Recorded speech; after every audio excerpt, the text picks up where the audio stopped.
Maiatzean beteko dira 2 urte, Espainiako Kongresuak soilik bai da bai izenarekin ezagutzen dugun legea onartu zuenetik. Polemika eta zarata mediatikoa handia izan da honen inguruan, gero erreforma ere etorri zen, tira, zarata gehien bat epaileek zigor murrizketak aplikatu zituztenean, ezta?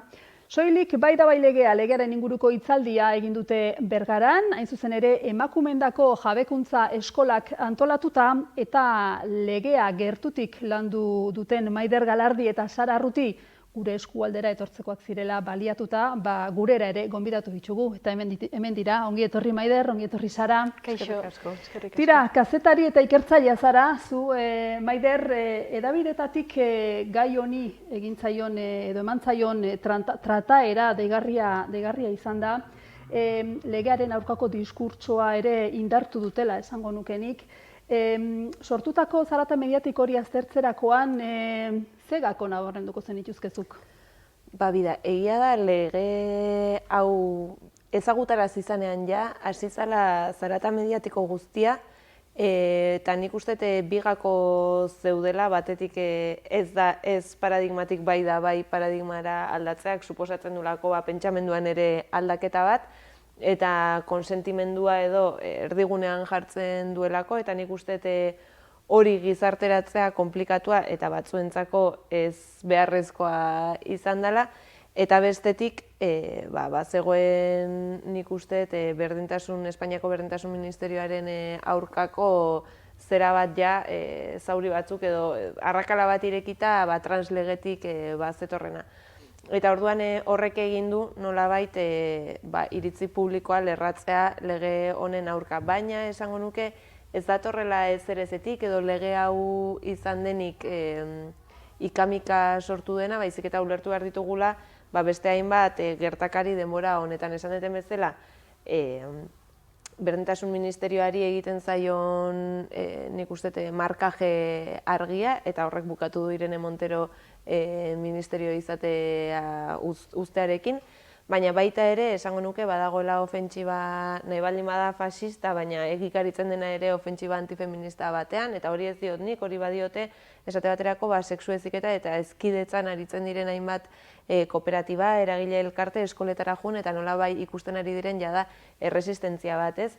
Eta ez bakarrik eskoletan, baizik eta sare sozialetan ere ikusi da nola ultraeskuinak oso ondo baliatu ditun, eta niretzako honen adierazgarri oso argia dira, ustez 2022ko udan nola TikToker gazte gizonezko asko igotzen zuten challenge moduan sare sozialetara zijoazela kontratu batekin parrandan ligatu ezkero ez Andrei derrigortzeko edo eskaintzeko kontratu hori sinatzera. Beraz, hor ere badago diskurtso antifeminista bat agerikoa, eta gero ere bai konservadurismotik datorrena, baina agian konservadurismo klasikoago batetik datorrena, bada aldarri ustez feministak edo pseudofeministak beraien erara interpretatzea eta nola bat hori baliatzea redito politikoa ateratzeko eta edukiz ustea benetan mugimendu feministak eskatzen duena eta eskaintzeko duena. Gauza bera gertatu zen adibidez,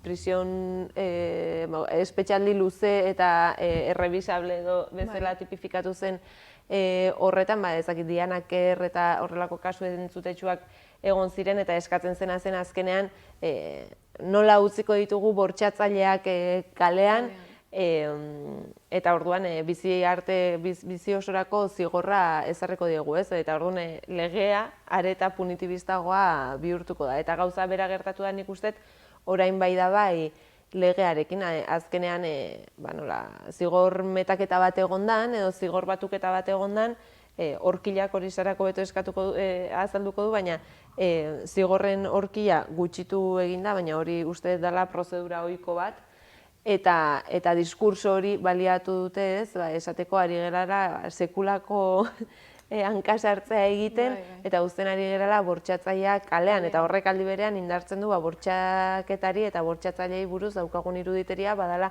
monstroa goizeko 4etan topatuko eguna kale ilun batean, eta ez dugu kuestionatzen bortxatzailea izan daitekela gure ingurukoa, ez da. Oso ondo tirazu aldiz jurista zara.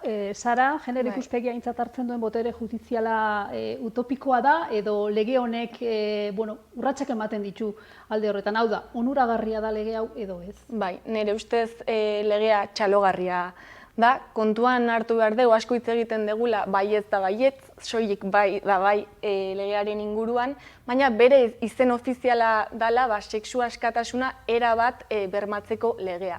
Eta erabat horrek adierazten du legeak izaera bateratua duela. Legea integrala da, /2004ko genero indarkeriaren kontrako legearen izaera bera du, integralak dira biak, eta azken batean dira, bai da bai legea kasu honetan da, sexu indarkeriaren aurkako tresna bateratu bat. Eta zentzu horretan, sexu indarkeriaren kontrako erantzunak galdatzen du botere publiko guztien parte hartzea eta erantzukizuna, eta ez bakarrik botere judizialarena. Ados, onespenaren ideia jasotzen du lege honek, aspaldiko eskaera bada, mugimendu feministaren aldetik, abusua eraso bezala tipifikatzen du gainera. Ze aldaketa suposatzen du honek, eta ez dakit galdera egokia den Maiderrek edo Sarak erantzuteko? Bai, Maiderrek jada aurreratu du, kontua da, sexu eraso eta sexu abusu delituak batzeak, unifikatzeak, eragin duela zigor-tartea zabaltzea edo handitu behar izatea. Eta horrek eragin du pena minimo batzuk jeistea.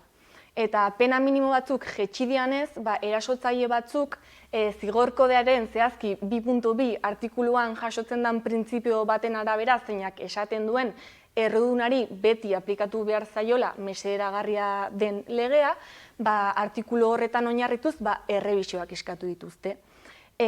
Kontua da nire ustez hemen legearen interpretazioaren inguruko arazo bat egon dela, ze ikusi dugu Errioxako edo Nafarroako zenbat auzitegik errebisioak ezeztatu egin dituztela, eta aldi berean beste auzitegi edo probintzia auzitegi askok errebisioak onartu dituzte. Orduan nik uste legeak bere baitan duen akats bat baino, legearen interpretazioaren inguruko arazo bat dela, eta Maiderrek adierazitako legearen kontrako ofentsiba antifeminista edo erreakzio antifeminista hori ere botere judizialetik ere elikatu eta sustatu egin dela. Tira aipatu dugu, hainbat berrikuntza dakartzala lege honek. Kaliko jazarpena jasotzen du, irudiak hartu eta baimenik gabe zabaltzea babesten du, adin txikikoen babes handitzen du, epaiketa prozesua bizkortzen du, eta hor Sara kaso nahiko zenuke ñabarduratxo batein, esan nahi dut, honek gauza guztiak ez ditugu edabideetan beste kontu batzuk beste entzun eta irakurri.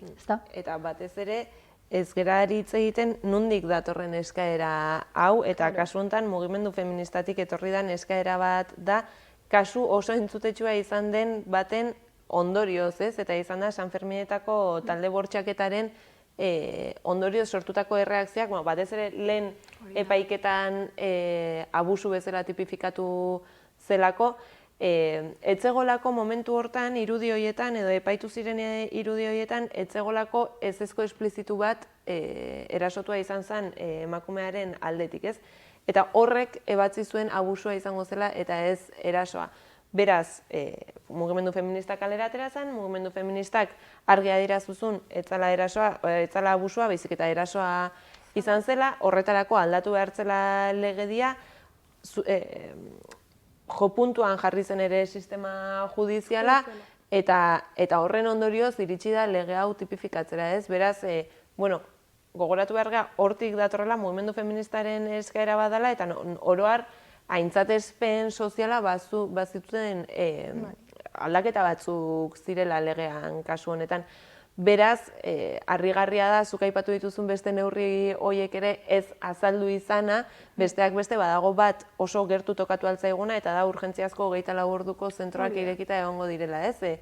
Erasotuak hartatzeko, beraz, horrek, imaginatu herri guztietan eduki beharko baldin baditugu horrelako unitateak zenbat aldatu dezaken ere erasotua izan ondorengo bizipena.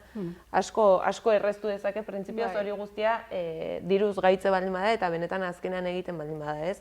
Eta Orduan, nik esate detena da, indala legearen erabilera intentzionatu bat, eta edabideek intentzio konkretu bat eduki dutela lege hau mahai gainean jartzerako momentuan. Oso ondo, tira, galdetu nahi notzuen ere, zigorren bueltan sortu den saltza honen guztiaren bueltan, horre begirada antipunitibista jarri da mahai gainean, eta hor beste debate bat dago, ezta? Zer dugu jokoan hain zuzen ere? Bai, nik esango nuke hasiera batean mahai gainean zegoela, legea antipunitibista izan behar zela. Justizia feminista batek lege antipunitibista bat lotuta doazelako bi kontzeptu horiek.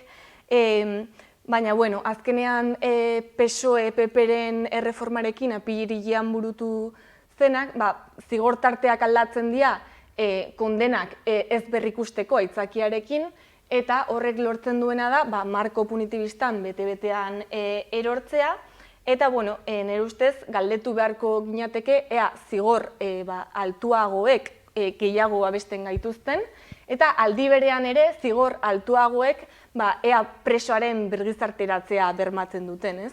Bai, ze beste zigor aurre ikusten zuen hasierako planteamenduak? Esan nahi dute, baziren etzan kartzela bakarrik, inhabilitazioak, ez da, zenbait gaietarako, eta aurre ikusten dira, azkenen debate honen bueltan hori da. Bai, kontua da, erasotzaile bat kartzelan ez dakiz zenbat urte egoteak, eta ez baldin badu sexu ezeketa egoki bat jasotzen, ze lortze dugu horrekin, ez? Eta nik hor gehitu nahiko nuke berriro, ze iruditeria daukagun erasotzaileari dagokionez, ezta? Orain ez zaigu okurritzen ezake gure eduki ditugun bost bikotetako zenbatek bortxatu gaituzten esate baterako, edo parranda giroan mozkortutako lagun batek aukituak egin dizkigun gure onespenik gabe, eta orain erasoa dira, eta kontua da horri zigorra ezartzea baino importanteagoa dela hori izendatzea. Ez diot ondorioak eduki beharrez dituenik, kontua da, begirada feminista eta antipunitibista batetik izendapenak eta aitortzak eta erreparaziorako bideak bestelakoak izan daitezkela, eta batez ere horretarako izendatu egin behar direla, eta kendu behar degula gainetik erasotzaile munstro eta ez ezagun horren iruditeria. Horri lotuta igual ere izu sexualan zabalkundea ere, ez? Ez dakit, nire ustez sortu zen kriston alarma, eta azken finean horrek eragiteu izu sexual bat zabaltzea gizartean, eta azken finean hori da gu disiplinatzeko erraminta bat. Eta hoxe. Bai, nire hurrengo galdera mugimendu feministan honek zen nolako ondorioak izan dituen, ea nola ikusten duzuen. Zatik eta handitu du honek diferentea izan da, eskualdeka, edo antolatuta gaudelako beste modu batean ere. Bai, nik igual Euskal Herriari ingo diote referentzia, eta zure bali maezu Espainiako estatuari edo begiratu. Nik uste, dirudila honek jarri dula mahai gainean eztabaida antipunitibista nahi baldin bada, baina Euskal Herrian badala denbora ere proposamen antipunitibista gertatu dela, eta beste erabateko justizia baten aldeko apustua egin dela, eta kasu entzutetxu batzuk aipatzearren, esate baterako Donostian Tximeleten errevoluzioa dinamika martxan jarri zen, kasu honetan piraten barruko urte askotako eraso jarraitu batzuei aurre egiteko, eta nahiz eta bide judiziala urratu zuten, etzen izan hori hainbeste garrantzitsua, baizik eta haiei erasotuei eman zitzaien ahotsa, eta haiek erreparaziorako behar zituzten bideak. Ezagunak dira baita ere, Euskal Herriko alderdi, eragile, herri mugimendu sindikatu barruetan dauden protokoloak gure kidetako bat erasotzailea baldin bada, hori kudeatzeko beste era batera. Orain dela 2019ko Euskal Herriko jardunaldi feministetan ere sinposio bat egon zen justizia feministari erreferentzia egiten ziona, eta horre aletzen zuten zer izan zitekeen justizia feminista bat, eta asko jartzen zuten aitortza eta erreparazioaz gain errestauraziorako bidean arreta handia jarri behar zuten. Orduan ikuste, eta Euskal Herrian bagatozela sensibilidade hortatik, eta gainera usteet badala, nahiz eta zuzenean zer ikusia ez zuen, badagai bat, Euskal Herrian kartzelak badu bere pixua, eta uste badagola kartzelarekiko lako irakurketa kritiko bat ere ere bai, eta orduan uste dut errazago sartu dela gehi hedabideek nahiko lan txukuna egin dutela kasu honetan euskal hedabideek. Bestela da Espainian ere nola gertatu den, ez? Hor ere bi indar politikoen arteko talka edo gehiagoren arteko talka. Nik uste Podemosen eta Más Paisen arteko talkaren eragina legeak jasan duela.